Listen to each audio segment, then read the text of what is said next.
You described to me that yesterday that you walked straight down a road. Yeah. And there was mud on you, and not too far from Don's house we found a mud road. Okay. Well, we followed the mud road and we saw your footprints. Okay. Okay. Why would we find your footprints down the mud road? Hey True Crime Besties, welcome back to an all-new episode of Serialously.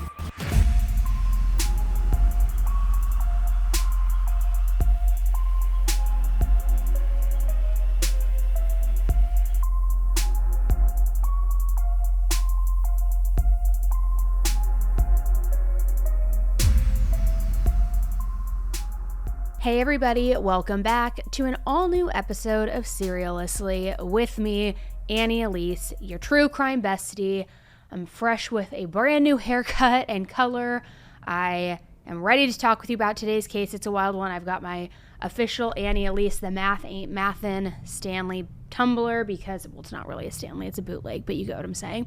But it's perfect because today, in this case that we're talking about, the math really ain't mathin', guys. It is such a roller coaster and bizarre case that it's kind of almost like if Sherry Papini, if Jodi Arias, if they all had one super psychopathic murderous baby, that would be the person we're talking about today. Honestly, it is one of the most wild rides I've ever been on in terms of research, learning all of the details.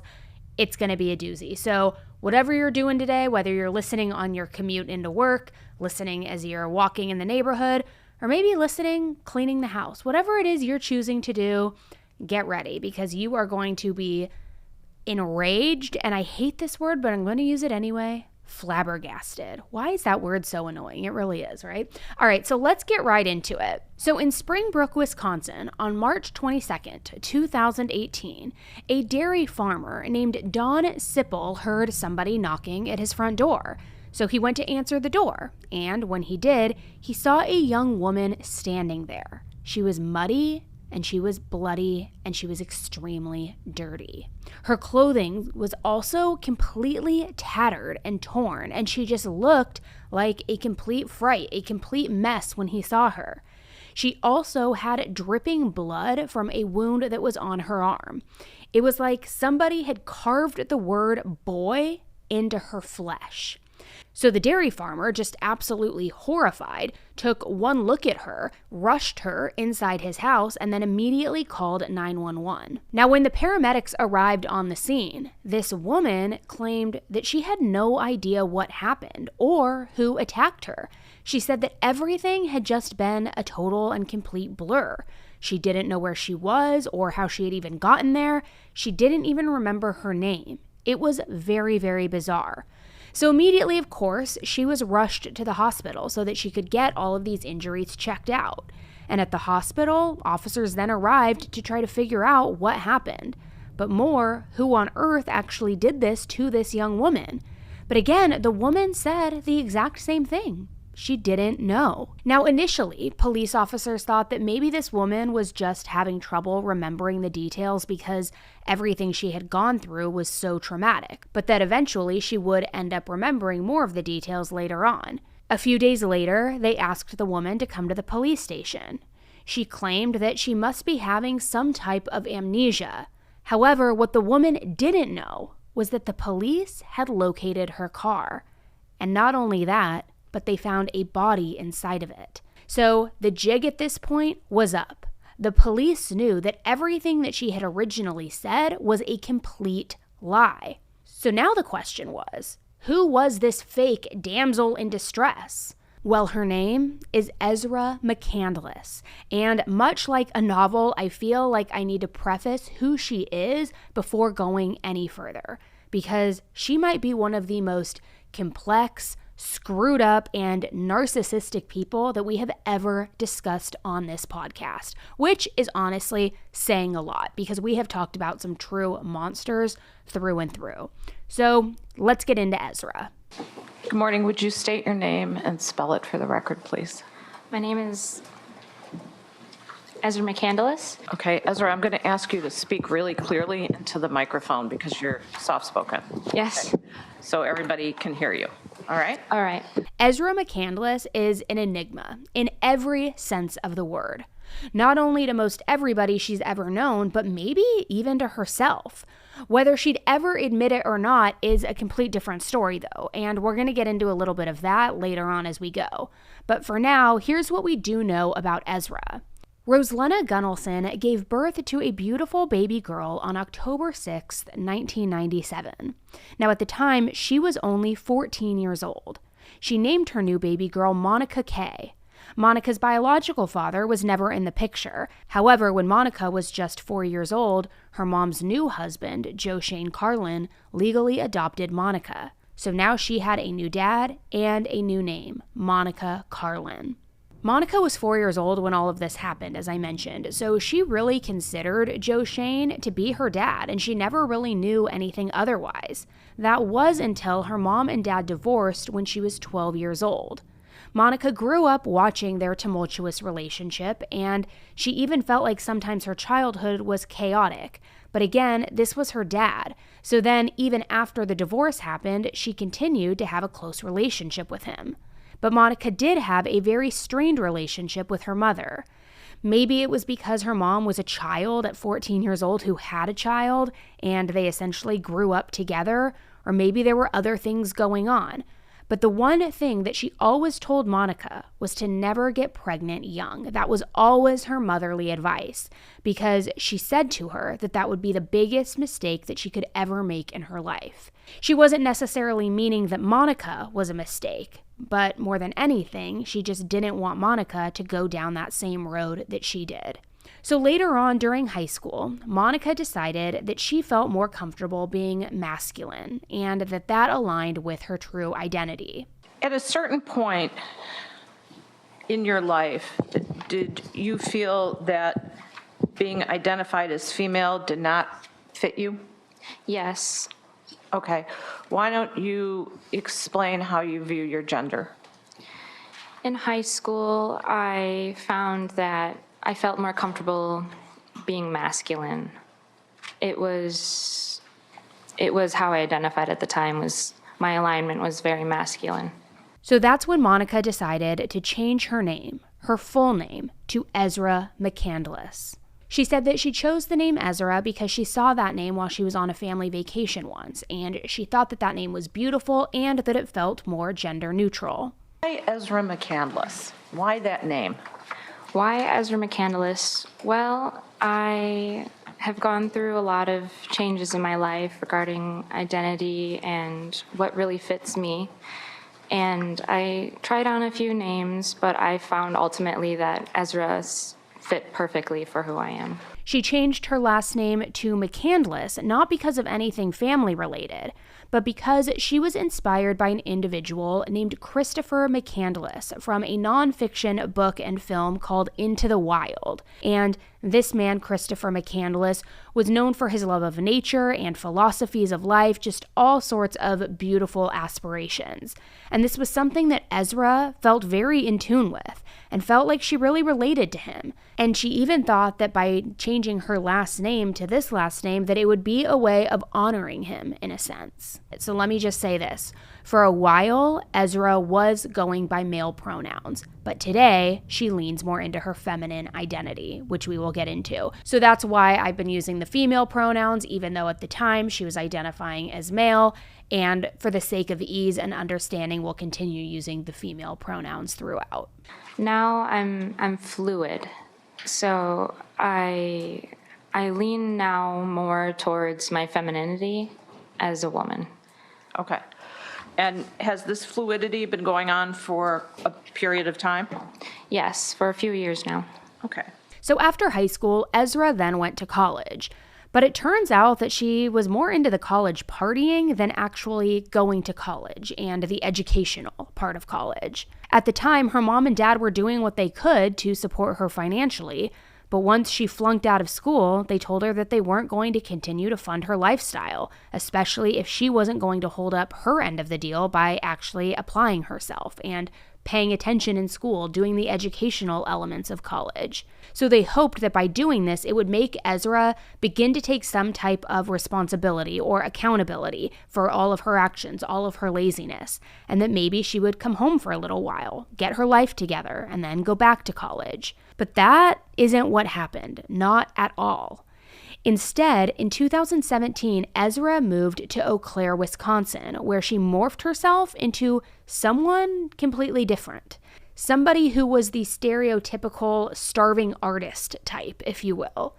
She had short, light brown hair, which sometimes looked almost dark blonde and sometimes almost looked a little bit red, too. She had blue eyes, and she also wore glasses. She also had a few piercings, which just made her look a little bit more unique and artistic. So one of her art projects that she had was her car, where she had painted drawings all over on top of this entire vehicle. Just a truly creative, art mobile, if that even makes sense, but trying to paint the picture for you. No pun intended, guys. So what's interesting is that even though her parents were extremely supportive of her, she told all of her friends that they were very harsh and very judgmental. And she even went as far as telling her friends that her parents didn't support her at all and that she had no help from them whatsoever. She portrayed herself as just this free-spirited hipster who could only rely on art as her future. I developed my interest in art when I was as young as 5 years old. I've always had an interest in art, and I've been doing it since then. And I continued to have a passion for it throughout high school and even in secondary school when I decided to take art and work for a professor of the arts and hang for a gallery. You see, Ezra was different, or at least she tried to be. In her own words, she describes places, people, and events in a very flowery language, where she meticulously romanticizes things as if they are scenes from some sort of indie movie that you had seen at a film festival like Cannes or Sundance or something like that.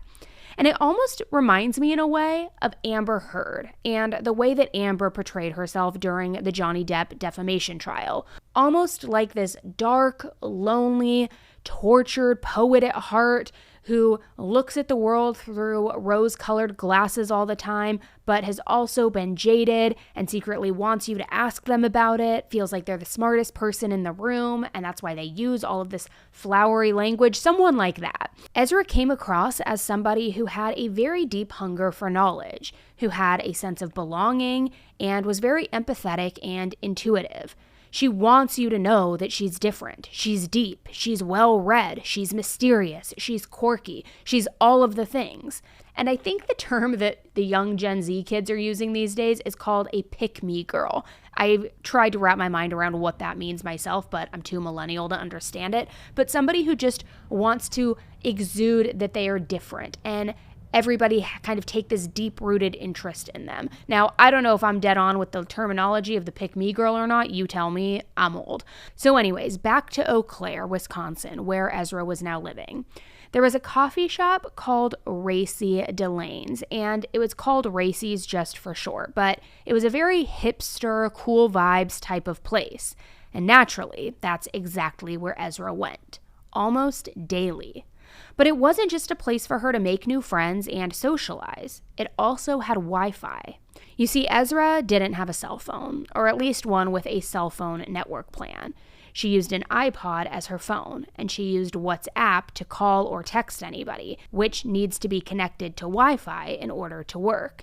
So it was a little bit of a win-win for her. Before she moved to Eau Claire, she had been living with her mom and dad, on and off separately, of course, but still living with her parents, and she would stay at her friends' places here and there as well. She had a part-time seasonal job at a fabric store called Joann's, but she still made Racy's, the coffee shop, her go-to spot during the day. That was until she met somebody named Jason Mangle. Back in 2017, Jason was 33 years old, and he was working as a National Guard medic, and he was a regular at the Racy's coffee shop. So Ezra ran into Jason one night when she was going out to Racy's after a music festival. Jason was outside smoking a cigarette and let out this really big sigh, and Ezra was curious why he was doing that, or why he was frustrated, why the sigh. So she asked him, Well, what's the matter? And from there, they instantly began talking all night long. And after that, they exchanged information. But she didn't give him her WhatsApp number just yet. She only gave him her Instagram handle. So the next day, Jason and Ezra began messaging back and forth, and they had what Ezra describes as a fun and flirtatious banter. And apparently the chemistry and connection kind of just started immediately, and it led to the two of them hanging out. And after that, it was pretty much history. They fell in love with each other almost immediately, and Ezra moved into Jason's apartment in Eau Claire, an apartment that he shared with a few roommates. So, was this too soon? I mean, absolutely. But Ezra didn't care. Throughout the beginning of their relationship, Ezra still was going to Racy's coffee shop anytime she could. Like I said earlier, this was a place that almost felt like it was out of a movie. The regulars and the baristas all knew each other, and they're kind of like this massive yet tight-knit friend group, Jason included. Everybody goes there during the day, and even the baristas go there when they're not working on shift. It was just the it place to hang out. One night, while at a bar called The Joint with some friends and Jason, Ezra noticed a man sitting by himself and writing in a journal, almost frivolously writing something down, just kind of in a panic, kind of in a hurry. Ezra thought that he looked very focused on what he was writing, and that made her very, very curious.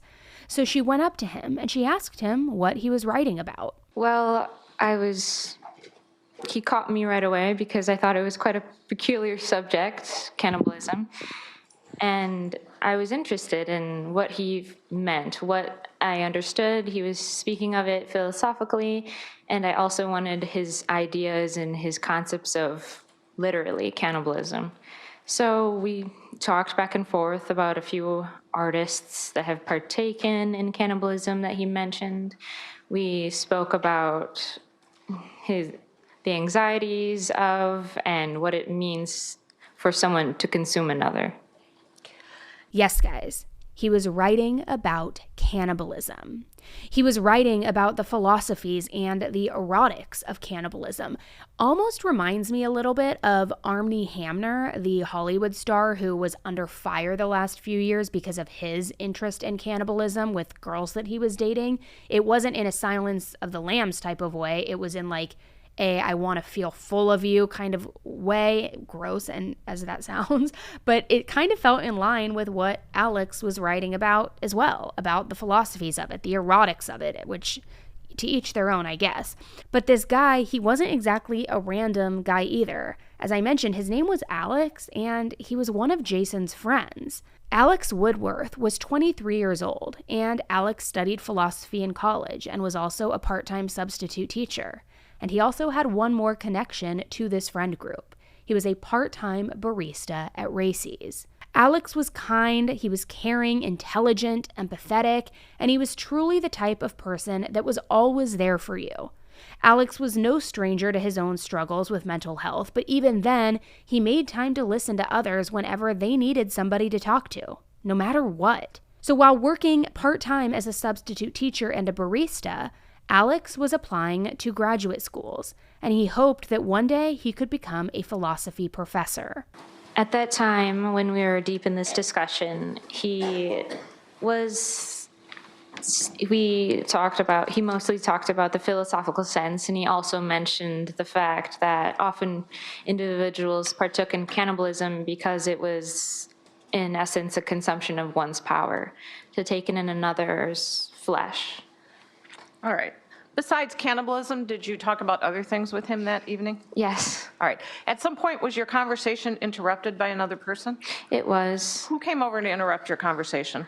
My boyfriend at the time, Jason, pulled me aside and he kind of interrupted our conversation. After Jason interrupted the two of them, Alex and Ezra went outside to smoke, and they started talking about their love of spiders because they had both noticed that there was a spider sitting on the windowsill. Their conversation that night ended up lasting around an hour, and afterward, they became friends. Now, going back to Jason, Ezra felt like being with Jason was magical, and even said that the connection that they shared was an ancient type of love. And Jason felt the same way too, at first.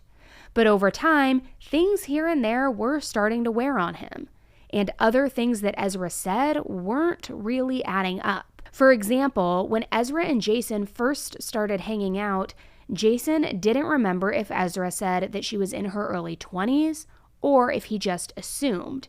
But ultimately, he believed that she was 23, somewhere around 23, so 23-ish. Later on, once they were already in this very serious relationship and living together at this point, he actually found out that she was just 19.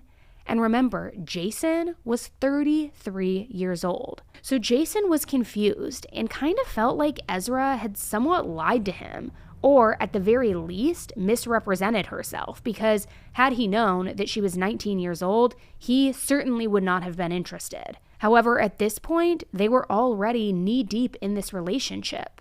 So he decided to just kind of look past it, kind of like, hey, well, what can I do about it now? Also, Ezra told Jason that getting an apartment on her own was going to be too expensive, and said that once she moved in, she would help him out with rent, but that she couldn't afford an apartment on her own. However, once she moved in, she never did help with rent.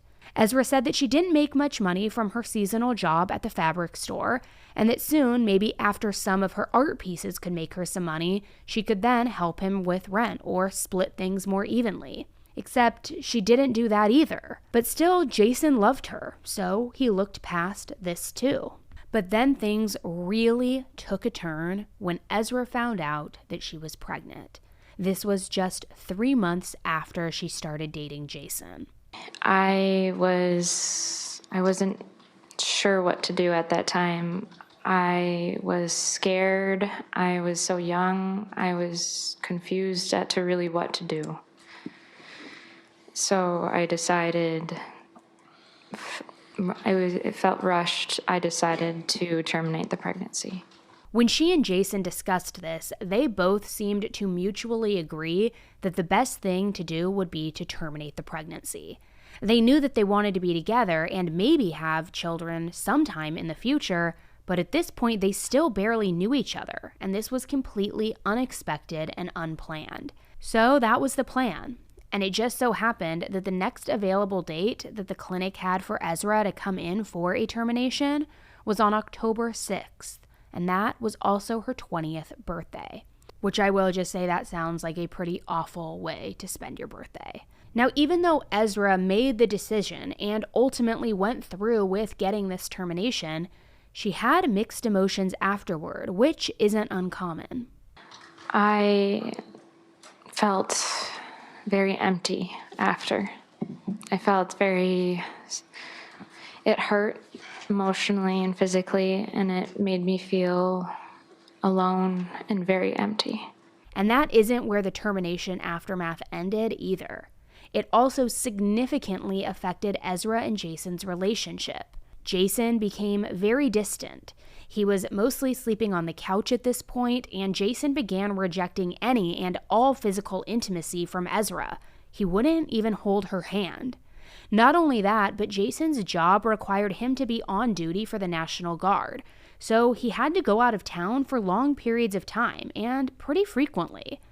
Before, there was still that feeling of excitement when Jason would be back home. I mean, they were still pretty much in that honeymoon phase, but not anymore. Instead, now Jason being away was a perfect storm that allowed them to drift even further apart from one another. There were also some other things that bothered Ezra too. Jason was making her physically uncomfortable. He never actually hit her or was physically abusive, but he would move very erratically. He would throw things or break things all on purpose. He would also accuse her of very bizarre things, like purposely losing his Sharpie marker. Ezra said that Jason called her stupid, said that she always lost things, and that she should have known better than to touch his stuff. So Ezra started telling some of her friends about what she was going through and how Jason was trying to really micromanage and control her, and how he would try to tell her that her makeup looked awful and that she shouldn't do it like that because it made her look like a clown, different things like that. She also felt like he was picking on her weight, even though at the time she only weighed about 110 to 115 pounds. But apparently he just really found anything, no matter how small, and he would just pick on her about it. Now, a lot of this behavior really mimicked some of the behavior that she had witnessed between her mom and dad before they got a divorce. So this was very triggering for her, almost like reliving a trauma of sorts. And now, on top of her feelings about the termination and her relationship going completely sideways, she needed somebody to talk to, somebody to vent to, somebody who would understand her. And that person was Alex Woodworth. Which I just want to sidebar for a second here, guys. Jason had actually encouraged Ezra and Alex to become friends or for them to talk because he felt like Alex was also a very deep person that struggled with some issues. So he felt like they could lean on each other in a type of way. Alex and he would notice me at the coffee shop and I would notice him more, and we started going on long walks with each other after he would close. Alex and we talked about life itself. I would talk about nature and how I viewed things, and then Alex would talk about how he would view things and his philosophies and his ramblings, as he would say, and often I was kind of the yin to his yang because a lot of his philosophies countered mine because mine are very in the sunlight, in the sunshine, and his are very much so a rainy day. Yes, she believed she was the positive light, the yin to his yang. When they would hang out, they usually discussed Alex's journal and whatever topic he had written about. And they would also have these philosophical discussions with each other, again, about cannibalism. Ezra felt like philosophy was a vessel for Alex, a vessel for him to work through his pain, and that is a direct quote. Well, as I'm sure you can imagine, not long after, Ezra and Alex's friendship turned into something more. Alex and I started slow. We held hands, we hugged, and we shared a few kisses, and then eventually we became partners. And were you still living with Jason during this time? Yes. And when she says that they became partners, she was referring to sexual partners. And once the sexual element came into the mix, Alex started journaling about his philosophies about sex, about the world, and he even started talking about nihilism. He talks about Caputo, Abraham, and God. Yes. And the Abrahamic story of Isaac and sacrifice. Is that what that relates to? Yes, it does. Okay. He was very fond of that book. It was a staple in his reading and his philosophies. Okay. One of the things that Alex constantly wrote about in his journals was wanting to find poetics of erotics. That's a direct quote. Ezra said that he wanted to explore all aspects of erotics. He also wrote about his frustrations with the fact that Ezra was in a relationship with Jason, and he shared this with her. Now here is Ezra reading one of the passages that Alex wrote about her. If I do not risk myself, I reveal the desire to possess. I am seducing, not loving. If I do not invite you to risk yourself, I become the ethical fool, the willing sacrifice. I am committed, but to someone who doesn't love me. We had this discussion, as we did in many of our discussions, about that I was still in a relationship essentially with Jason. So he felt that because I was still in that relationship, I was not fully committed to just him. What he's saying there is that it's hard to bare yourself to someone completely, to be vulnerable.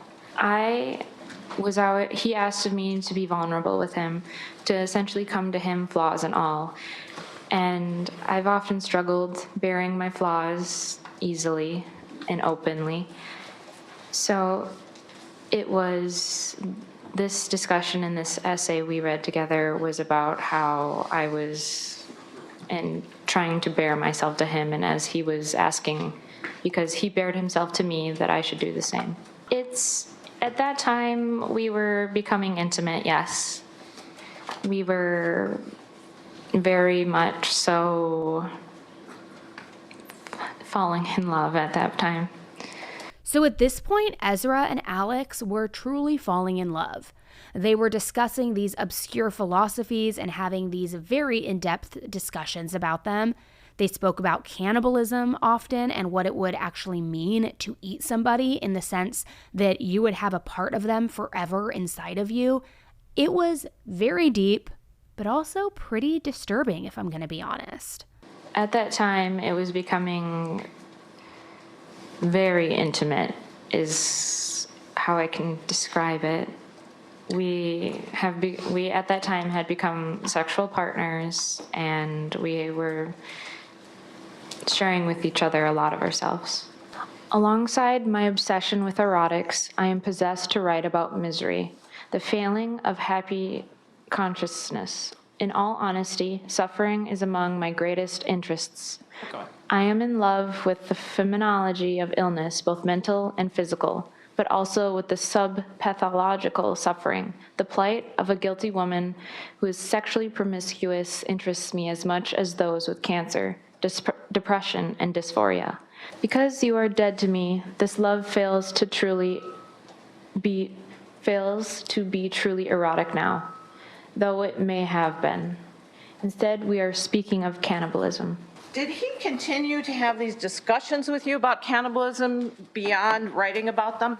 All of the time, yes. What would he, did his expressions or his talks about cannibalism go beyond the esoteric or the philosophical from what you heard from him? Yes. It went beyond philosophy at points when we would discuss erotics of cannibalism. And cannibalism in the sense of individuals in history and through the past, and even artists who have partaken in cannibalism because of their ultimate desire to consume that individual, to consume that individual's power, or to consume that individual so that that person they had loved would never leave them. We specifically spoke of individuals, lovers, that partook in cannibalism, and he consumed his partner so that, in essence, by consuming his partner, eating him, because he was passed away, he was never away from him. He had absorbed his essence. Distract me is dehumanizing, unhuman. It is the request of a mind to flesh. It is cannibalism. The words haunt me, confirming that you had died to me. I was lift with a revenant, a facsimile of a person who spoke of a warm caress while offering a vampire touch. Discussion. Can you explain what a revenant, or not what it is necessarily, but what Alex said a revenant was? Yes, we often talked about a revenant. When we would speak of a revenant, we would discuss how essentially what a revenant is an individual come back from the dead, a specter or a ghost of sorts. They have come back to do unfinished business, or it is called like retribution, or it's unfinished business essentially is what a revenant comes back for. It was a topic we often talked about because he would tell me he considered himself a revenant. I know now that you wanted to change me and be changed by me. You asked for my flesh and offered me yours, but so that we could give and receive back new flesh. I am yours, become mine. I mistook the innocent play, your desire for my hunger. I saw cannibalism where you asked to be seen erotically. Okay, let's stop there. When he says, I saw cannibalism, when you asked to be seen erotically, do you know what he's writing about? Yes. When I discussed this with Alex, he was speaking of, he was taking the other person in, he was consuming them wholly. Where they wanted to be seen erotically, lovingly, he was seeing them as something to take in, to possess. Did Alex tell you whether or not that reference was about you? Yes. He told me that it was in reference of me because of parallels of someone he was with in the past. Whenever they weren't talking about erotics and cannibalism, Ezra and Alex started to try other things sexually too. Now, in doing all of this, Alex knew about Ezra's past and that at one time, Ezra had been feeling more masculine. So one of his nicknames for Ezra was Boy, and specifically, he liked to say that she was his boy. You see, he preferred her to be more masculine. And he had even told her that she was more confident and that he was more attracted to her when she was that way. His pet names for me mostly were his lamb. He would call me his son, as in S-U-N, and lamb, son, and his goon at times. As we were intimate, he would tell me, and as he would call me his lamb, he would use it in the holy sacrificial way, as the Lamb of Christ or the Lamb of God. He would tell me I was his holy sacrifice, I was his lamb. Did that have a specific reference, his lamb, in relationship to what's shown on the cover of the Kierkegaard book? Did he say that to you? Yes, we discussed this deeply. The sacrifice or what is shown on the book is the story of Abraham and his struggle as he was called to sacrifice his son, which he had an ultimate love for. And he would discuss to me the beauty and everything that was in the lines and in between the lines for him for that novel, as he would read it to me during intercourse. As he would say to me that Abraham, the sacrifice of the son is a sacrifice to God, the holiness of it. And he considered me his lamb, his holy sacrifice, and all of the love in that, and the sacrifice of not wanting to give that up. He also used the word son, S-U-N. Was Yes. he referring to anything specific when he told you you were his son? Yes, he had a pet name for... I know this is embarrassing. This is embarrassing for me. It's in reference to my vagina, the sun, the blaze, the warmth. He would often talk about how my intimate area was his sun, S-U-N. During November and December of 2017, Alex discussed with Ezra the desire to take what you want and do what you will. And this was when things took a turn sexually. Can you tell us some of the, and I know it's very intimate, but some of the details of your sexuality or the sexuality or sex between you and Alex Woodworth? Alex and I, when we began our relationship, sex was very vanilla, I could say. What does vanilla mean? Well, Just in case people haven't heard that expression. what vanilla means is that it was your average sex. It was missionary. You're what a lot of people would describe as normal sex.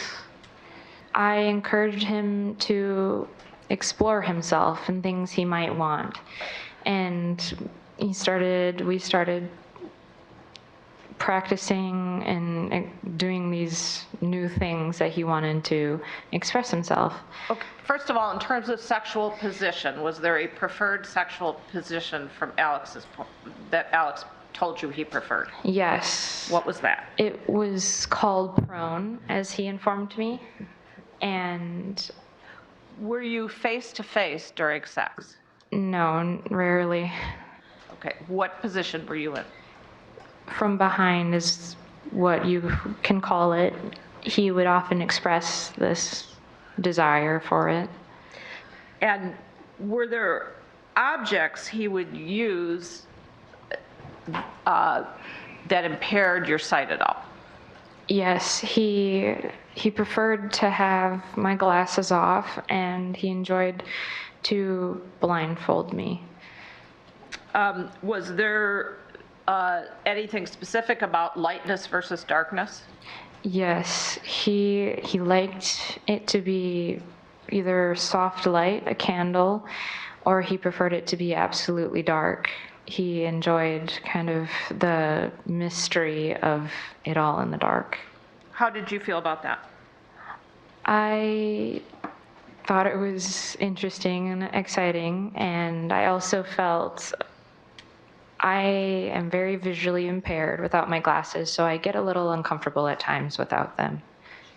Eventually, they started doing more BDSM things together while Alex was the dominant and Ezra was the submissive. But during this, Ezra was apparently uncomfortable that Alex didn't want her to have a safe word, but she went along with it anyway. Now, when you are getting into BDSM activity or any type of sexual activity where somebody is a dominant and somebody is a submissive, it is extremely important that you have a safe word. Experiment with whatever you want.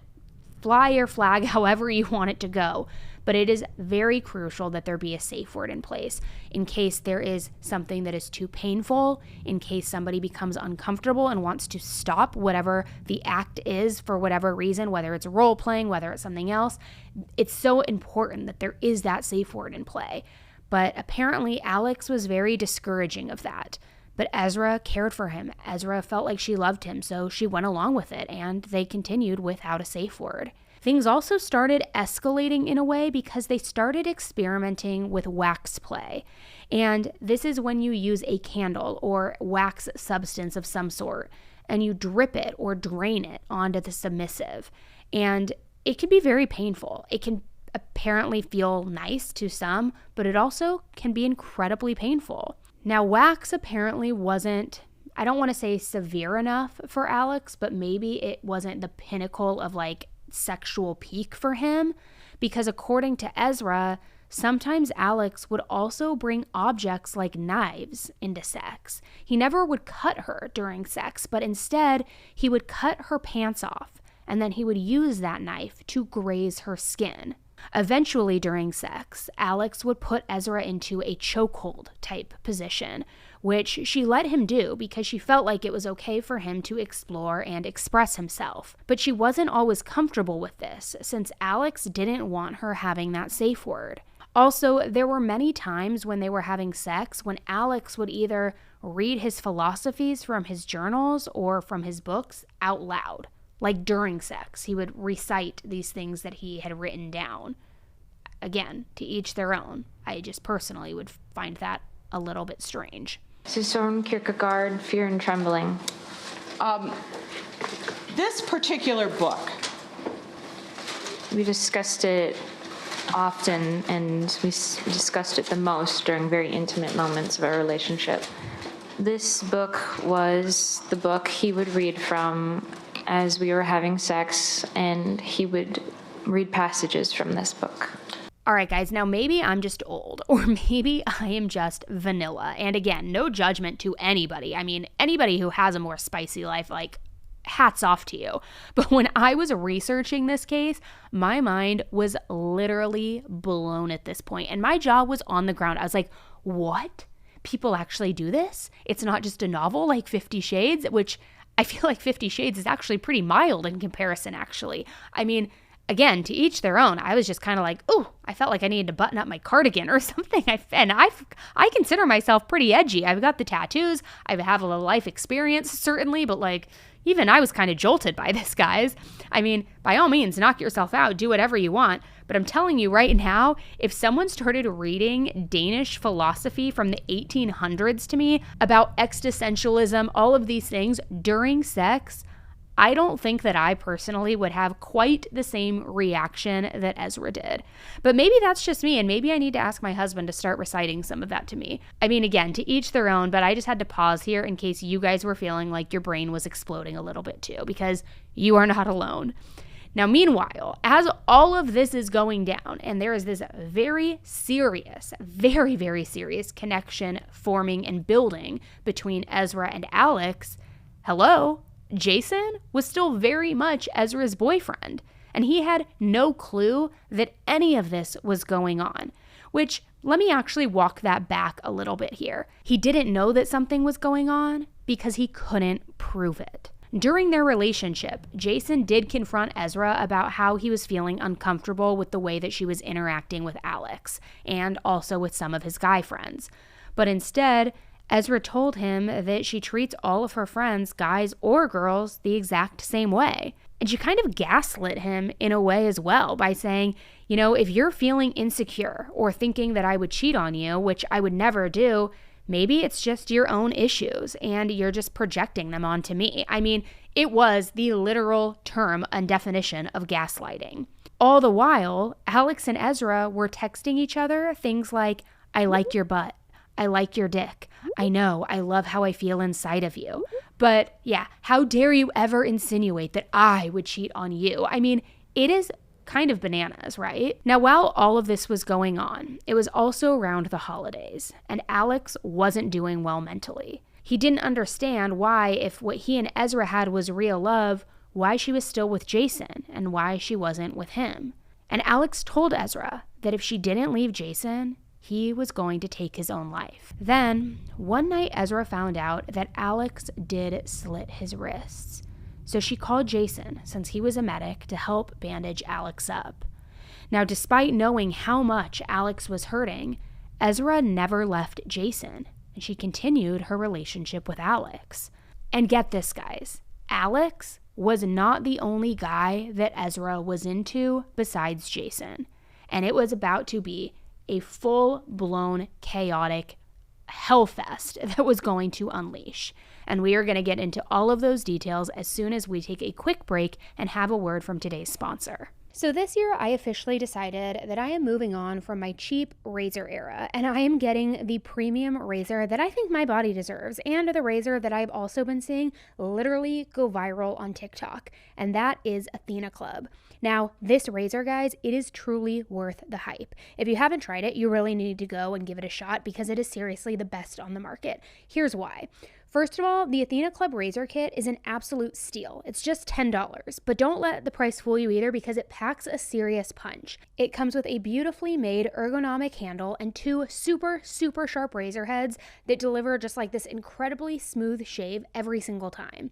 You also get a game-changing magnetic hook in the razor kit, so it's easy storage. So this means no more sitting your razor on the edge of your tub or goopy blades. No more razor falling down on your shower floor in the middle of the night. That happens to me all the time. And also, don't forget the quality of the shave. Athena Club's razor glides effortlessly thanks to those 5 precision engineered blades. The blades are perfectly spaced out to let your hair pass through with each stroke, and you'll experience less irritation, which is always a win in my book.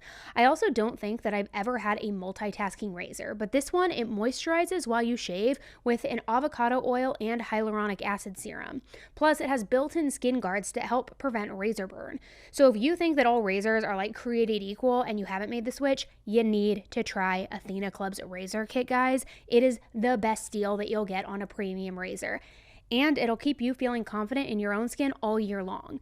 The blade on my old razor used to get all gross and goopy and sloppy after a few uses, but I love the water-activated serum on Athena Club's razors. There's just enough of it to soothe while shaving, but it never gets like gunky and built up on the blade, you know what I mean?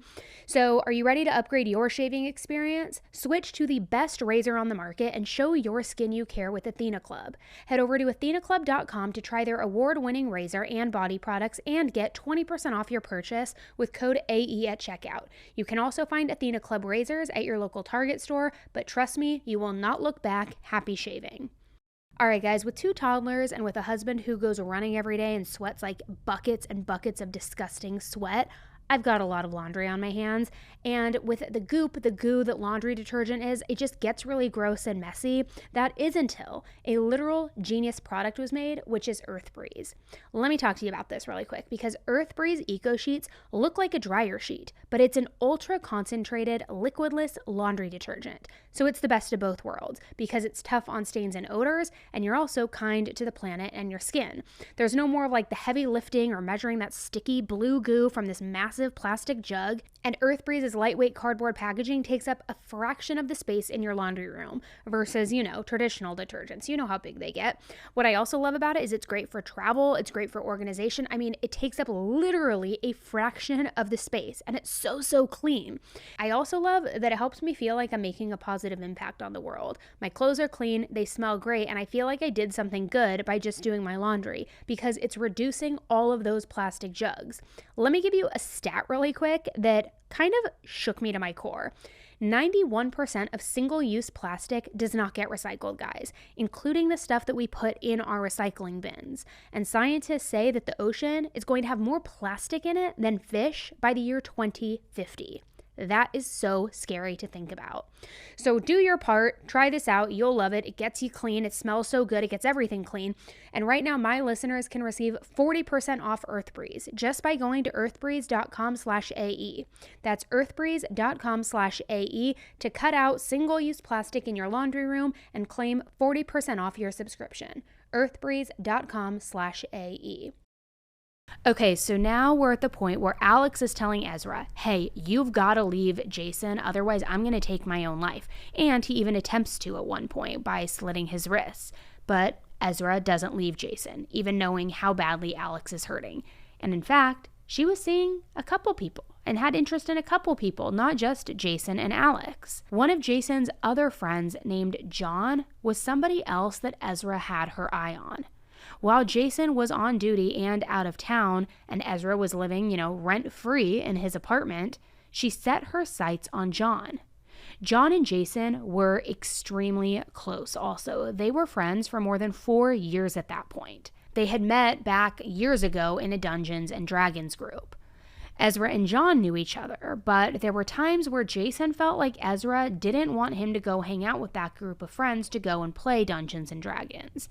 And Jason didn't know why exactly, but whenever he would get ready to go out and to go and do that, Ezra would throw these tantrums, and she would threaten to take her own life. A couple of months later, things between Ezra and Jason took a dramatic turn.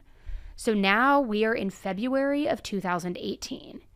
Jason had to go out of town for a few weeks, and while he was away, there was a night when Ezra went drinking with their friends from Racy's, the coffee shop, and everyone then came back to Jason's apartment afterward. Later that night, Ezra and John had sex. Ezra told John that she wanted him to do it similarly to how Alex did it, without the philosophy, without the knife, without the wax, but she did want the BDSM element, where he was holding her neck. After this, Ezra and John continued flirting throughout text messages. Now I'm going to read you one of their exchanges, just to paint the picture of what the dynamic truly was between the two of them. So to start this thread, Ezra texted John, Ezra, working out again really does make you want to fuck everything that's moved. Might also be a predator. John, a body in motion wants to stay in motion. Ezra, are you going to pound this anytime soon? Sorry, I'm rude. John, with it coming back your way. Ezra, just let me know when I get my next in and out, wink face emoji. Also, hanging out and doing art again would be nice because you're more than just good dick. I mean, definitely straight to the point, right? But Ezra was definitely playing with fire. I honestly don't know what she was thinking. Now, of course, I'm not condoning cheating in any way, but the fact that she even thought that she could get away with this in such a intertwined friend group is absolutely crazy. I mean, it's not even a love triangle at this point. It's a love square. She has Alex, who she is arguably in a more serious relationship at that point than she is even with Jason. I mean, they're telling each other that they love each other, the whole 9 yards. And Alex wants her to break up with Jason so that they can be together. Then you have Jason, who thinks that Ezra and Alex are just friends. I mean, after all, he pushed them to be friends in the first place. And now you have Ezra with John. I mean, it's just a lot. It's almost like you need a flowchart to make sense of it. So while Jason was out of town, Ezra continued to act like nothing was going on. But then one day she randomly texted Jason and told him she was moving out. Jason was confused and didn't know why she was doing this or if something had happened. Ezra told him that she was planning to move back into her mom's house, but she would probably bounce between her mom and her dad's house. So when Jason got back into town, he still deeply cared for Ezra, and he didn't know exactly why she moved out to begin with. And he was still there for her when things once again got tumultuous at home and Ezra needed somewhere to go. Except now, Jason's roommates told him, like, look, this girl is kind of shady. We've seen multiple red flags, and we think she's lying a lot. Nothing is adding up with her, that kind of thing. They told Jason they didn't want Ezra around their apartment at all anymore. So instead, since Jason wasn't able to bring Ezra to his apartment, Jason bought hotels for Ezra here and there whenever she needed to get away, and Jason would stay the night with her whenever this happened. Then one night, in early March, on one of these visits, after Ezra fell asleep, Jason decided to go through her phone, and that is when he found all of the text messages between her and John. He was pissed. I mean, bamboozled, mind-fucked, hurt. It hit him like a ton of bricks. He had suspicions, sure, but nothing like this.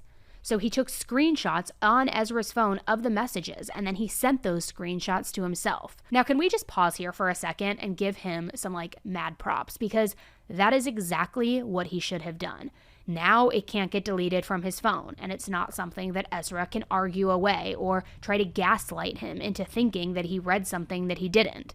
It was brilliant. I mean, chef's kiss perfection. I've been in those moments where I've caught somebody cheating through their phone, and I didn't, unfortunately, think as quickly on my feet, and it allowed for things to get erased, wiped, me to be gaslit into thinking something was a different reality. So, I mean, well done, Jason. Well done. Now, when he confronted Ezra about this, she first tried to deny it and say that it wasn't what he thought. But ultimately, she admitted it once she realized that he had seen the text messages and realized she couldn't lie her way out of this one. She told him that it happened when they were still together back on February 4th and also February 5th. And that was before she randomly moved out in the middle of February. But even then, she still said that it wasn't how it seemed.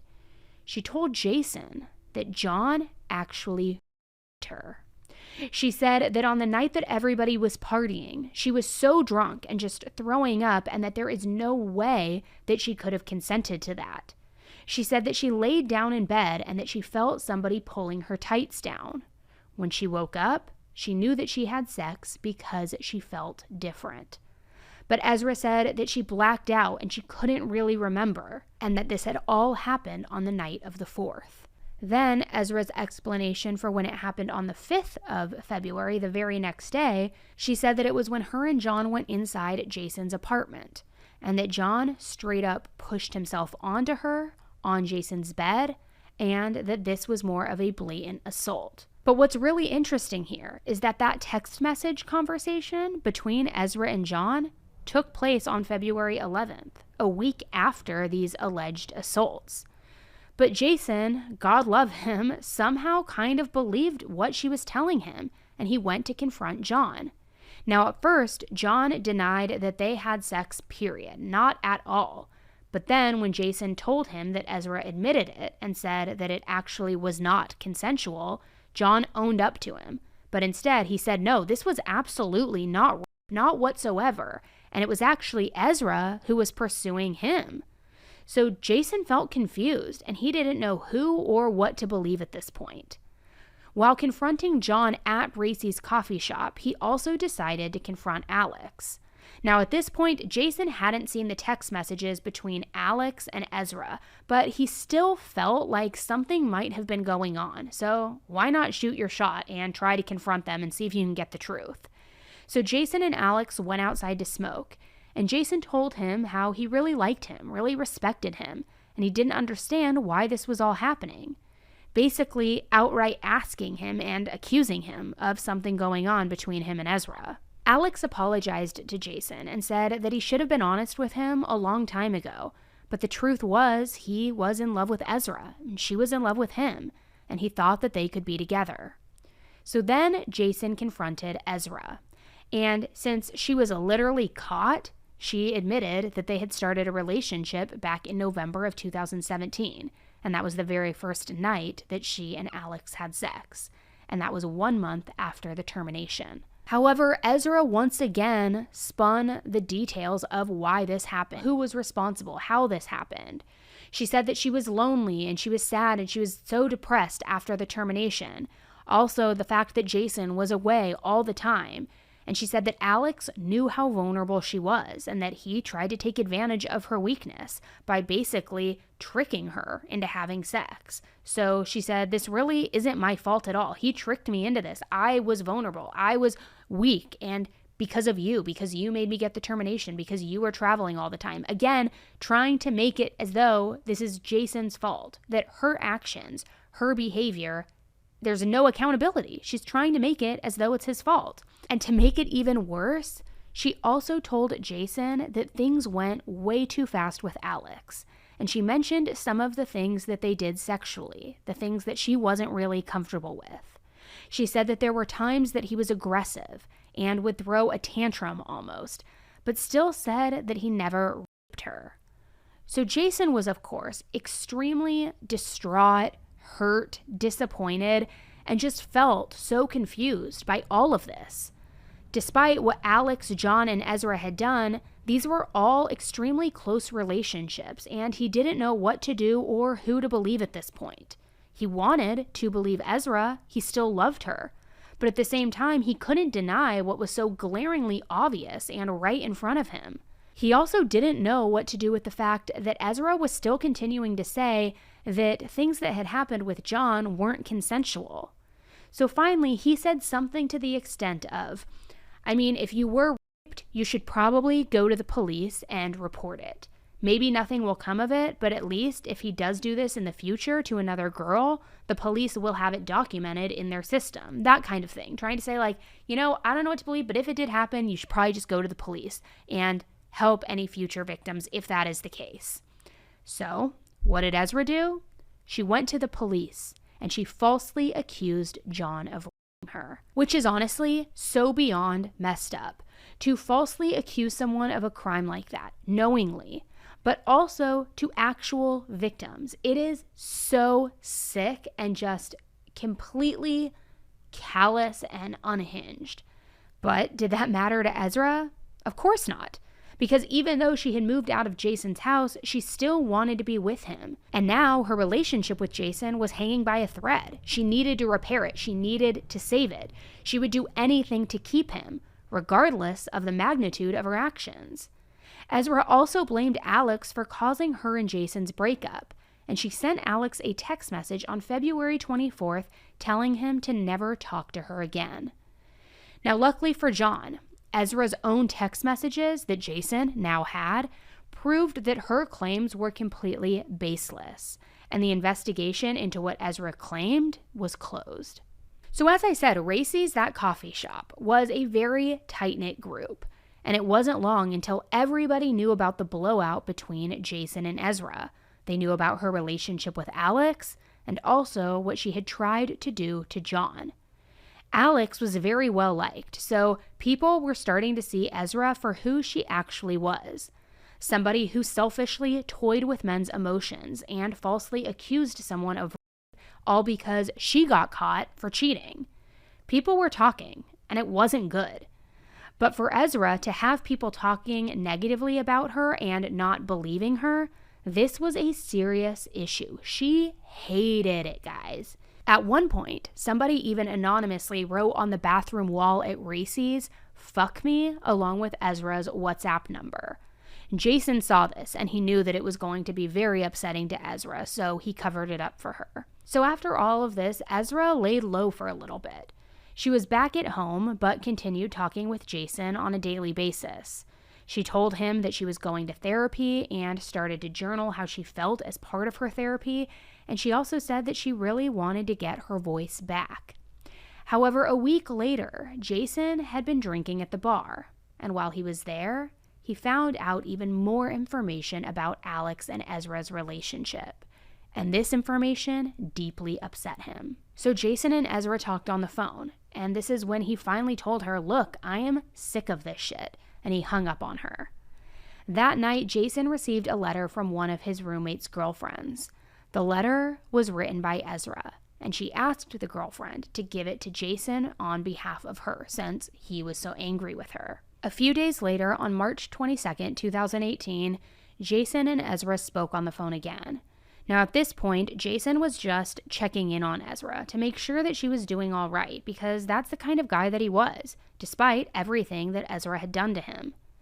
Jason said that he was planning on going to the laundromat to do some laundry, but then he might hit up Racy's, the coffee shop. At the time, Ezra was at her dad's house in Stanley, and she told Jason that she didn't have any plans to go to Eau Claire because her car tags were expired, and if she got pulled over, her dad would be really upset with her. So then, as you can imagine, later that day, Jason was extremely surprised when Ezra showed up at Racy's. Jason was sitting on the bench outside smoking with a few other regulars and was more confused than anything, because Ezra had just told him that she literally had no plans of even going to Eau Claire. Meanwhile, Ezra went inside, got a coffee, and tipped the barista. And this is something that she never, ever did. She never paid for coffee at Racy's. Usually, Jason would buy it. But today, there was something different about Ezra. The barista also noticed that Ezra didn't really look like her usual self either. She looked disheveled, she didn't have any makeup on, and this was really weird because Ezra always cared about her appearance and always cared about how she looked. So what was going on today? Inside Racy's, Ezra met up with a guy named Matt, who she was going to trade some art with. Then Matt and her left Racy's, and they got into her car. Jason saw Ezra leaving and could tell by her demeanor that she was a little bit fired up. There was something in her eyes that made him know that she was angry. He thought that it was because people were talking about her at Racy's, but he didn't really know why. Jason also knew that Ezra had made a few copies of the letter that she had given him, one for John and one for Alex. He also knew that Ezra wanted to give it to them in person so she could talk through what she wrote. And Jason also knew that Ezra wanted to give Alex back one of his books and kind of tell him off a little bit, give him her last word. And also let him know that she didn't appreciate that he barely gave any respect to Jason when he and Alex spoke about things, almost as though now she was trying to be the martyr and defend Jason, defend their relationship. He also remembered Ezra saying that she was afraid that she might punch Alex in the face in person while she was doing this, while she was talking to him, and that she wanted to make sure he knew how much she regretted ever meeting him.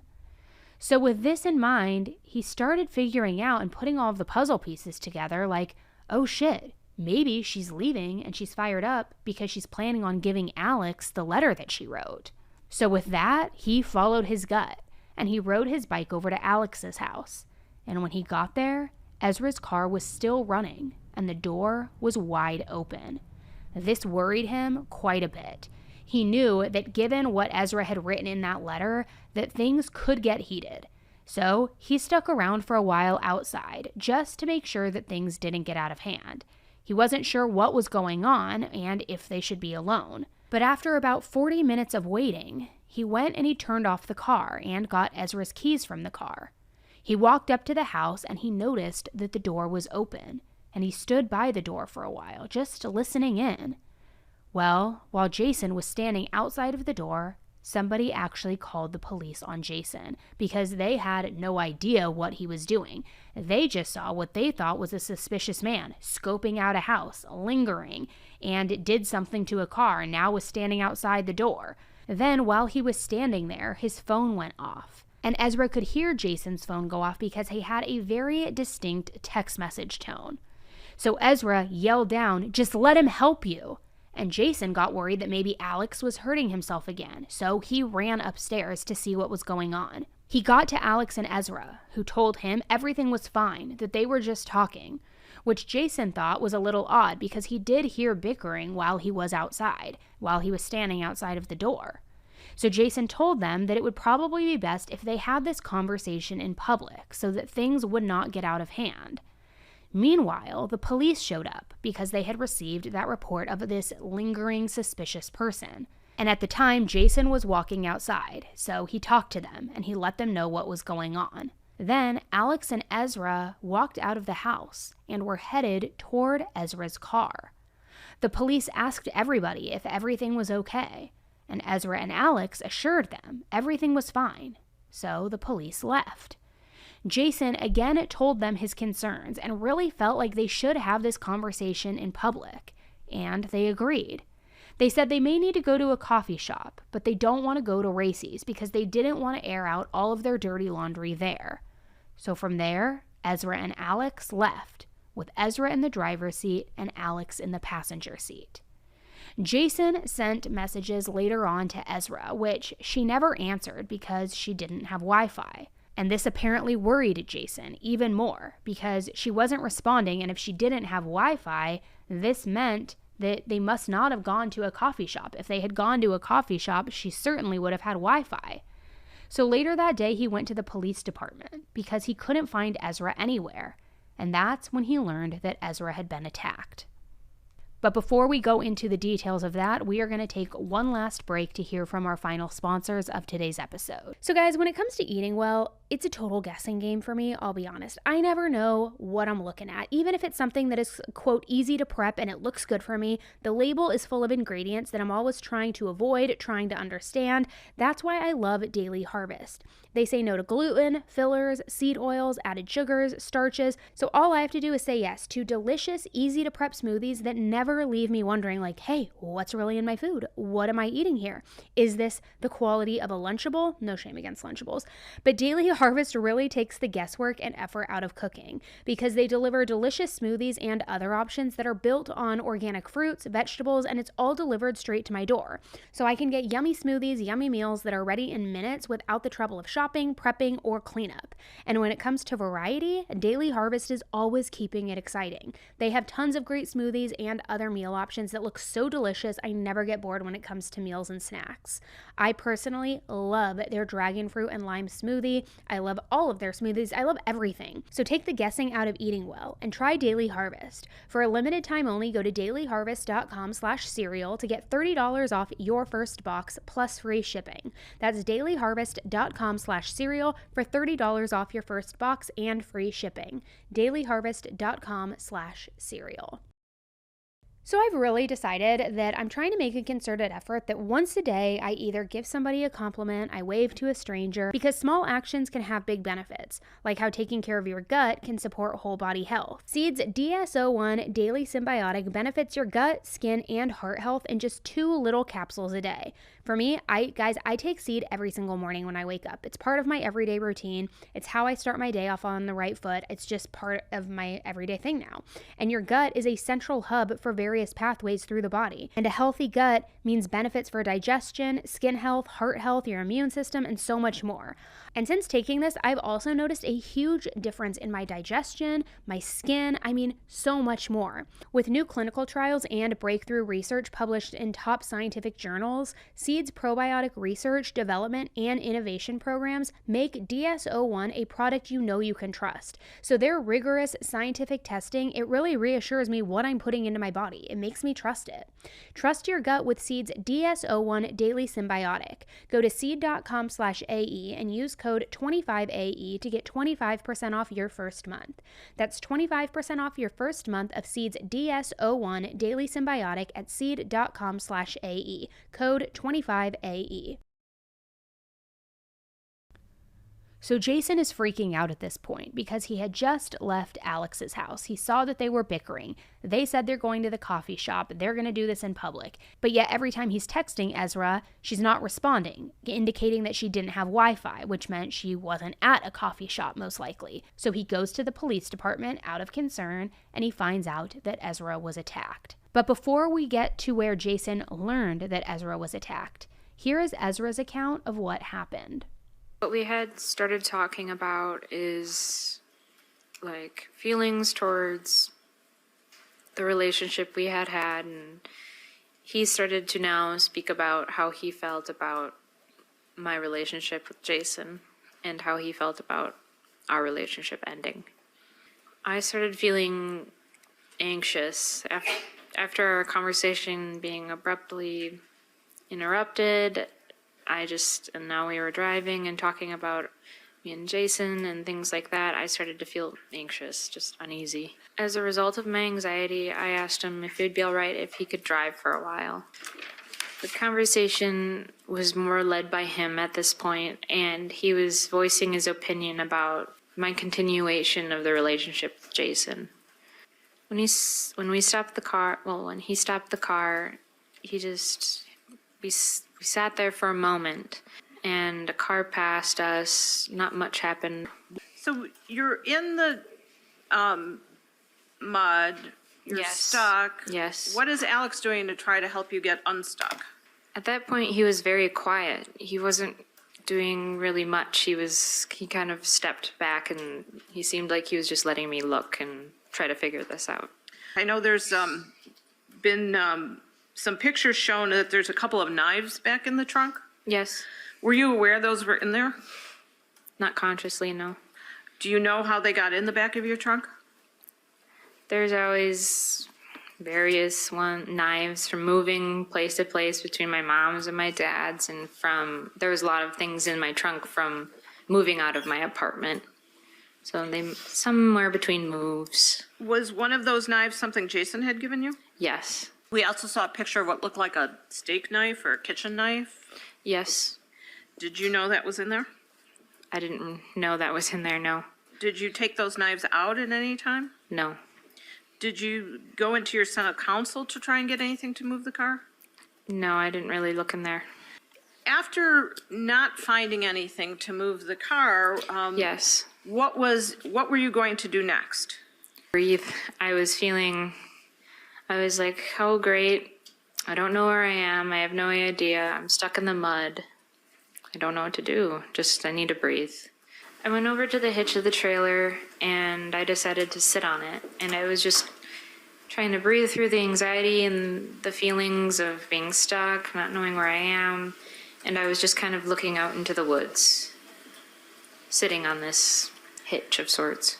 As I was sitting there, he approached me from behind, and he wrapped his arms around me. It was kind of a hug. He held me there for a little while. I kind of tensed. I didn't really reciprocate the hug, and it was kind of a silent moment between us, but I felt awkward and uneasy, and it wasn't a time for me to feel like I wanted a hug, I guess. And let me ask you something else. Do you know whether or not Alex had a phone with him? Yes. Did you have a working phone with you? No. You had your iPod, I gather. Yes. And the phone without the minutes? Yes. All right. Did you ask Alex at any point to make a phone call on his phone to try and get No. a tow truck? No. All right, you could handle it, but you hadn't been able to move the car. What are you thinking when you're saying, I can handle this? What I'm thinking is I don't want to get my car towed because of how expensive it is. He suggested that I might want to lay down for a while and maybe just relax. I just shrugged and was like, all right, maybe, and I decided to walk back towards the car. So she takes Alex's advice and lays down in the back of the car. However, as she laid down on her back, Alex got into the car and positioned himself on top of her, straddling her. He started to describe Ezra in the third person and told her that now it's time to take what he wants. Ezra is beautiful.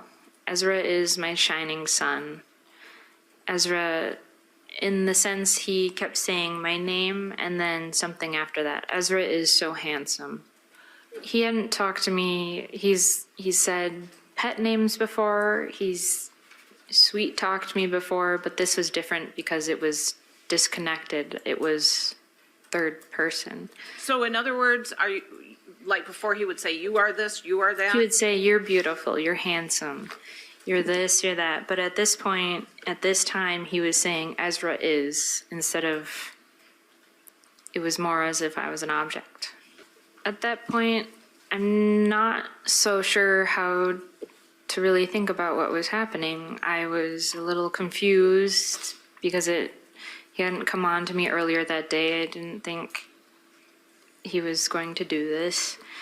I was starting to feel my anxiety come back full force. Then he slowly started to take off her glasses, and Ezra couldn't see. Then he told her that he was upset that she went back to Jason, and now he deserved her. Next, he took her scarf and put it over her eyes. He asked if she could see him, and she said no. Ezra could feel him start to touch her clothing, and at this point, Ezra wasn't sure exactly what he wanted. He hadn't been like this earlier back at his house, and she didn't know what was going on now. He started kissing her, and Ezra pulled her head back a little bit and told him to stop. He tried to kiss Ezra again, and she pulled away again. Then he started touching her sweater. She wasn't sure what he was doing at the time, but noticed that it felt looser all of a sudden. After that, she took the scarf off that was covering her eyes, and she could see that Alex was now cutting her sweater. Next, he started cutting through the shirt that was underneath her sweater. And at that point, Ezra said she felt frozen, like she couldn't move. I'm just trying to breathe. I'm frozen. I don't know what to do.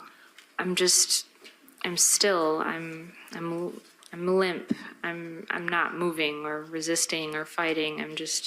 I'm there. Why? I didn't know what to do. After he cut through her first shirt, he tried to cut through her second shirt. And after that, she felt a prick, like something had cut her. But again, she didn't move. Next, he moved on to cut her pants.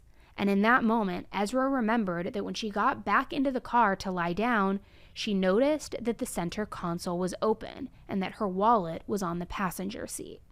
At this point, he had cut through my tights as well. At this point, he had cut through the inner thigh area of my pants and tights.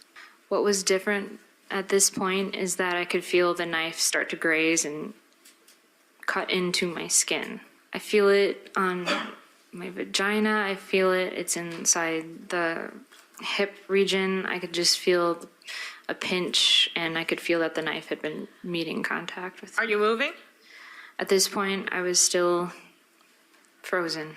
Ezra said that while Alex was doing this, in her mind, she was just thinking that he's going to do whatever he wants. He's going to take what he wants. He's going to use her. And she doesn't exactly know what's going to happen next, but she knows Alex. She knows his philosophies, and she knows how he felt through his own journals. I don't know what to do. I'm terrified. I couldn't move. Had Alex ever cut you with a knife before? No. What is different about this as you're laying there and he's cutting you with this knife? What's so different about this is that in the past, only clothes had been cut, but this is the first time he ever cut me with the knife. What are you afraid of now? I'm afraid he's going to kill me. I'm afraid he's going to kill me because he has a knife, and I'm afraid that he's going to take whatever he wants and he's just going to finish this. All of the things you've read about Alex, and I'm not going to go through his books and his philosophies again, were the things that he had talked about with you, the names he had called you, the discussions about sacrifice, consent? Did Yes. that, I mean, is your mind swirling? Or what are you thinking? My mind is running through his words that he deserves this. My mind is running through all of the possibilities of what he could want, of what he's going to take. I was wondering if he was going to kill me and then he was going to kill himself so that he didn't have to be alone. She says that she started to think that he really was going to kill her. And during this time, she breaks out of her, quote, frozen state that she described being in. When this happens, I bring my leg up to position it more between Alex's legs. Yes, I feel him run the knife down a few times, the pants open, and then I feel that he punctures my leg. At the point where he's running the knife and cutting Yes. you and punctures you, are you, besides the fact that you've brought your leg up, are you moving your leg at any point yet? No, I was just closing off the area of my vagina. I know that we're talking about this slowly, but in terms of the time it's taking as he's doing this, what, fast, slow? It was very slow at first. It was slow. It was very slow. And then as I brought my leg up is when it started to happen faster. Things were starting to happen now. After you feel the puncture in your leg. Yes. And he's cut these, into your leg. Yes. What do you do to try to move? What I'm doing to try to move is I have my right hand gripping the side of the seat. I was just thinking, maybe if I can pull myself away, maybe if I can do something, I can get out, I can get away from this. I need to move. I need to start to move. I was screaming at myself internally, you need to move. When my leg was pulled up, my leg is pulled up and I'm closing off the area of my vagina. I take my hand, my free hand, my left hand, and I grab for and bat at the knife that is puncturing my leg. What do you feel when that happens? I feel like a pinch or a prick on my hand every time I go to block it. So when you feel that cutting into your hand, what do you do with your hand? I pull my hand away. Do you do something else then to try to resist him? Yes, my What do you hand, do?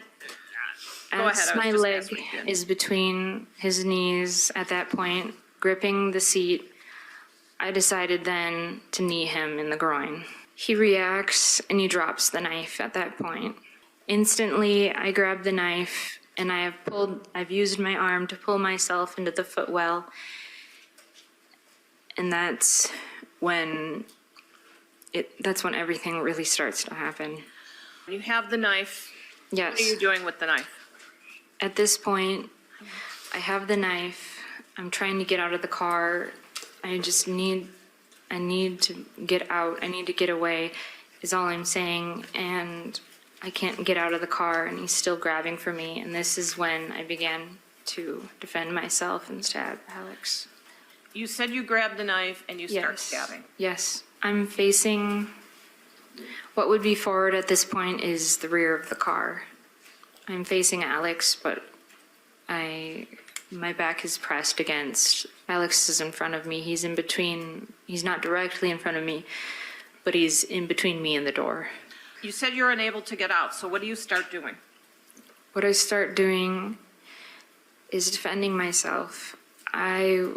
As Alex is grabbing me, I started stabbing him anywhere and everywhere I could. I didn't know what was happening. I just needed to get away. I just needed to get out of the car. Were you consciously aiming for any particular place when you were stabbing him? No, it was happening fast and it was anywhere and everywhere. Do you have any memory of the order in which you stabbed him at all? No. As I'm trying to get out of this car, as I'm trying to make my way to the open door, Alex grabs me by the throat and I'm pressed, my body and my head is pressed against the driver's side back of the seat. It's happening as I was stabbing him. His hand slips from my throat and it moves to the back of my head where he grabs my hair. I remember as he grabbed my hair, he was holding it very tight and he was pulling my face towards him. And I remember that's when I had stabbed him inside the head. It was a response to being pulled so close to his face. When you did that and you're stabbing him and he's grabbing you by the throat, he's pulling your hair, as this is going on, at some point does he let go? Yes. When he lets go, what does he do? He didn't just let go, he had ripped my hair out from my head. And he then got out of the car. When he gets out of the car, well, let me ask this, first of all. Before he gets out of the car and you're doing the stabs, are you trying to kill him? No, What are you trying to do? I just want to get away. I need to get out of the car. I need to get away as fast as I could. So why do you keep stabbing him while you're still in the car? Because he wouldn't let go. He wouldn't let me out. I was terrified. He wouldn't let go of you? No, Where? my throat and my head. When he lets go and he goes out of the car, do you run after him and keep stabbing him? No, I was... What do you do? I was crumpled. I was inside the car still, and I was sitting inside the car on the driver's side seat. At some point, do you get out of the car? Yes. And where is Alex at that point in time? Alex is standing up near what was the green trailer. What he said What to he me, said. what I heard him say to me was that he needed help to go to the bathroom. He needed help doing this. I instantly just wanted to help him, so I got out of the car and I approached him. Well, if you're so afraid, why do you go by him? I just wanted to help. That's my first response, is to help someone. When I go to approach to help him, I come near him, and this is when he grabs me again, and he pulls me very close and tight to his body. Where's the knife? The knife is in my hand still. When he pulls you close and tight to your body, what are you thinking? He's going to kill me. What do you do as you're thinking he's going to kill you? I reached around and just quickly stabbed him in the side, hoping he would let go. Why do you think he's going to kill you at this point as he's grabbing you close? I thought he was going to pull me down to the ground and get the knife. Ezra stabbed Alex a total of 16 times. His wounds were on his head, his neck, his scrotum, and his sides. After this, Ezra said she didn't remember what happened and that she may have blacked out for a few hours. And then when she woke up or came to some sort of consciousness, she was running down that muddy dirt road. And that is when she saw that dairy farmer's house, Don Sipple's house. Ezra said she didn't know where her car was. She didn't know where Alex was. Nothing. And at this point, police were trying to locate Alex, and without knowing where Ezra's car was, they were at a complete loss. That was until they went back to where Don Sipple lived, and right nearby, they found a muddy dirt road. As they walked down the road, they could see Ezra's car. It was sitting there, stuck in the mud. And as they got closer, they could see Alex's body hanging outside of the back passenger door. Like I mentioned in the beginning, Ezra said she could not remember anything. However, not long after, police confronted her with how it was possible for the word boy to be carved into her arm the way that it was. It didn't make any sense for Alex to have been able to do this. And it really did not take much pushing from the police before Ezra admitted that she had done this herself. With that one single admission, Ezra's house of cards quickly began to fall, one after another. There were a lot of problems with Ezra's version of events and version of how things went down. Number one, she didn't have any defensive wounds, and the cuts on her body were extremely superficial and self-inflicted. Number two, with the way that Ezra described the attack in the car, there should have been a lot of DNA evidence to support her claims. But that wasn't the case. The only person's DNA and blood at all in the back of the car was Alex's. Number three, there wasn't one piece of evidence that suggested things could have happened the way that Ezra told them in any sense whatsoever. There was no way. Number four, the crime scene itself looked like most of the attack took place outside of the car, and there was blood on the dirt and the mud and the grass. Number five, in an interview prior to Alex's body being found, she said that the incident happened at Owen Park in Eau Claire, which the prosecution says was a way to direct authorities away from the real scene. Number six, while Ezra was running to Don Sipple's house for help, she grabbed Alex's phone. She had the knife in her other hand, and Ezra said that she dropped both the knife and the phone while she was running. But when the police found the knife, it looked like the knife had been placed specifically where it might have been located. And there are two more major things that stood out that didn't make her sense and series of events plausible. That is that Ezra didn't use Alex's phone to call 911. When police found Alex's phone on the road, it looked like it had actually been broken on purpose. There was way more damage than if the phone had just fallen out of Ezra's hand. The prosecution believed that Ezra did this so that Alex wouldn't have any hope of calling 911. And also, Ezra claimed that she had all of this amnesia, remember? However, she didn't have a single head injury that would medically support any of her claims. Instead, the prosecution believed that she lured Alex out there and attacked him by surprise. After she killed him, she tried to get his body into the car and drive off. They believed that her plan was likely to dump Alex's body somewhere. However, she couldn't do that because her car was stuck in the mud. So then she came up with Plan B. During the few hours that Ezra claimed she didn't remember, she cut her own clothes, she attempted to stage the scene, all to make it look like he was the one who attacked her.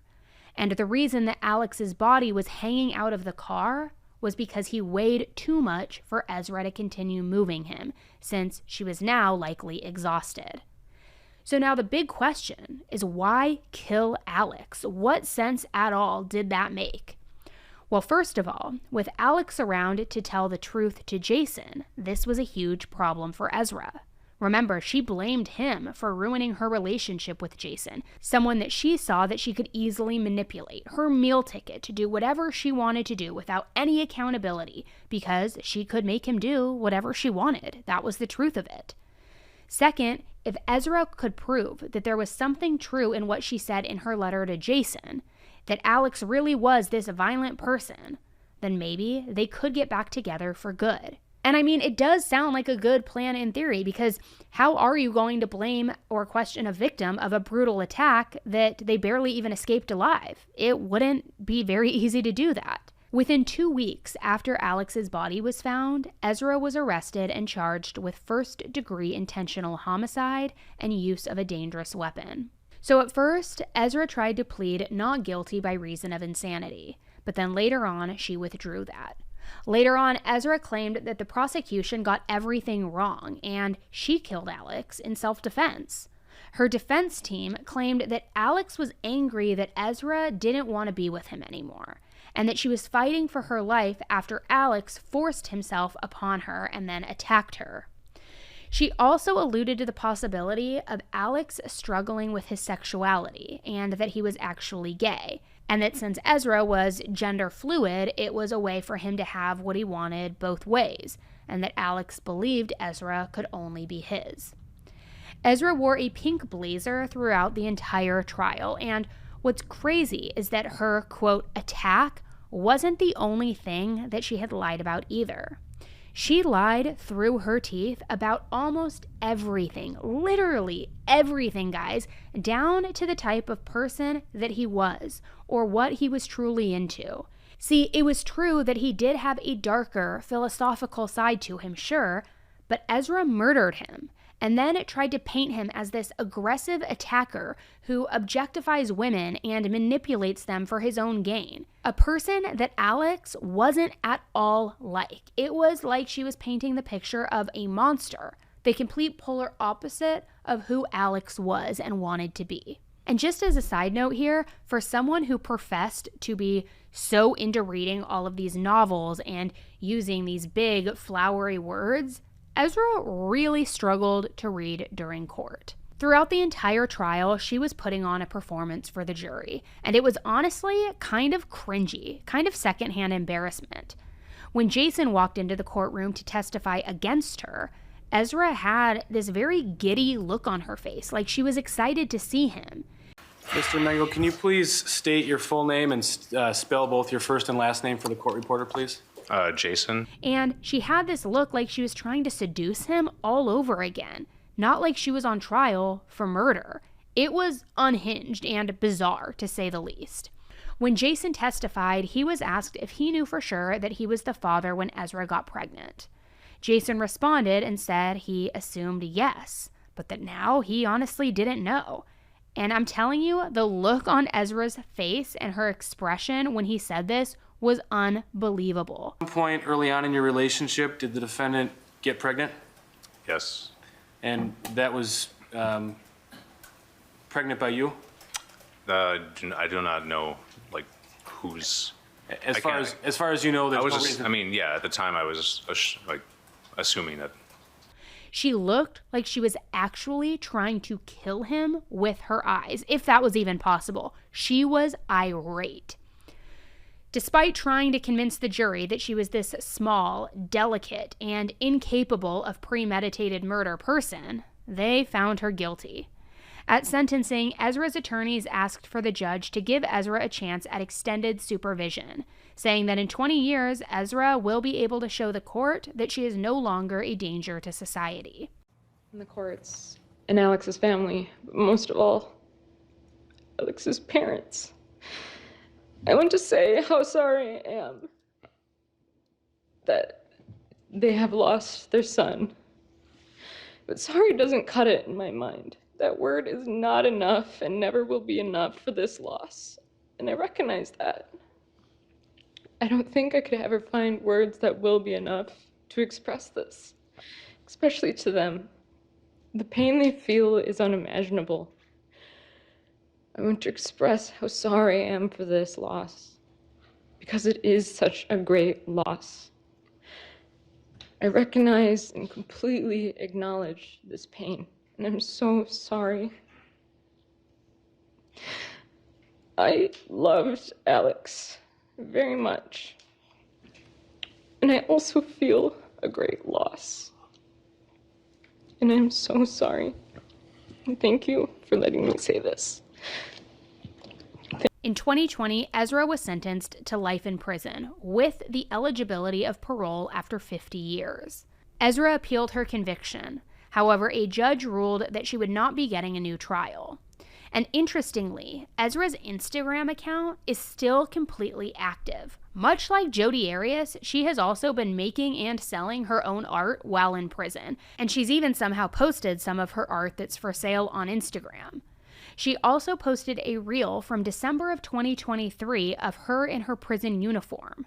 Her hair is now much longer and bleach blonde with kind of a crimp wave type situation going on. And the reel that she posted was actually just a slideshow of pictures, and she was posing with a new guy. Now, maybe it's a new boyfriend. I have no idea, but I don't know. I wouldn't put it past love-struck Ezra. The caption on this was just a black heart, which is actually pretty fitting now that I think about it. Her Instagram account is dirt_fiend, so you can check it out if you're interested. It is kind of an interesting thing to go back through. This case was a wild one, a roller coaster. You don't know who's in the wrong, who's doing what the truth is. But one thing I'm sure of is that I would never want my child dating Ezra. No offense, but she just seems like a walking red flag. So we'll see what happens as she's in prison, if she gets eligible for early release in 50 years. And I'm guessing that it's not the last we're going to hear of her. I think we're going to hear about more letters she's writing, this starving artist, this poor victim mentality. I don't know. I don't think we've heard the last from Ezra. But let me know what you think. Thanks again for tuning in to another episode of Serialously with me, Annie Elise. I love talking with you guys about these cases and just kind of hanging out with you. I will be back on the mic again very soon with some special episodes. So if you're not following the podcast yet, make sure you take a quick second, follow it. The video version of most of these episodes do get cross-posted on YouTube. However, YouTube is very, very finicky in what they will allow to be posted. So a lot of the times that version is censored, filtered, kind of diluted and watered down a bit, which personally I have a very big problem with, because I feel like whenever you dilute what happened in these cases to these victims, you are also diminishing what they went through and what they experienced and what the perpetrator's accountability should be. So it's nice to be able to have the uncensored version over here on the podcast, but if you want the video version, it's over there on YouTube usually, but as a warning, it's usually watered down quite a bit. So check it out on YouTube if you want the visuals. Otherwise, make sure you're following the podcast so that you don't miss any of these episodes. All right, I will be back with you again very soon, and until then, be nice, don't kill anybody. All right, bye guys.